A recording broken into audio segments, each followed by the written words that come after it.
actually can capture it, so maybe I do a redundant here. And then do my one allowed 45-degree corner, because it's the only time you're allowed it, okay? And then I can come in and do my figure 8 from there. And I think I'll be very pleased with that. I just have to watch the anchoring on the top and on the bottom. That's where you get into trouble, where you can't. Hang on a second, I have to use my whole body. There we go.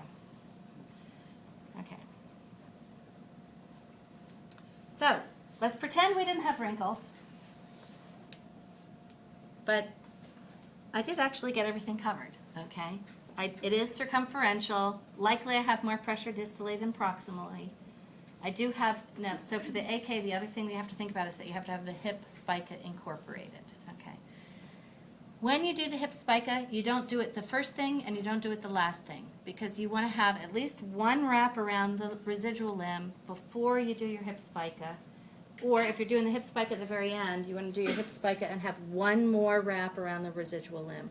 Otherwise, the tendency will be for it to fall apart right there. It'll come unwrapped from around their waist, and then you'll end up with, because if we didn't have this here, what will happen is the person will stand up, and the whole thing potentially, on a real person, it really would pretty much right away slide right off, okay? Because it's just on skin, you don't have that friction.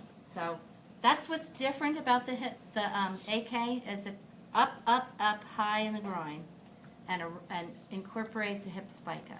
But otherwise, you're still like struggling to get these corners and the ends.